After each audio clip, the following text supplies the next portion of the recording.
Hi everybody, today we'll talk about how to fix or how to solve account forgot password on Facebook. To know how to fix or how to solve account forgot password on Facebook, you should just go to settings to settings, and you can click on apps, default apps, app settings.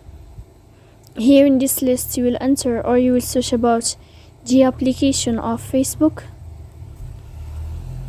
Then this list of app info, we click on first stop and we can click OK. Here we'll enter to the window of storage. Then we can click clear cache. Don't click clear data because that can cause you errors in your app. In the end, you can turn off your phone and you can wait a moment to turn on your phone again. So please don't forget to support us by like and subscribe.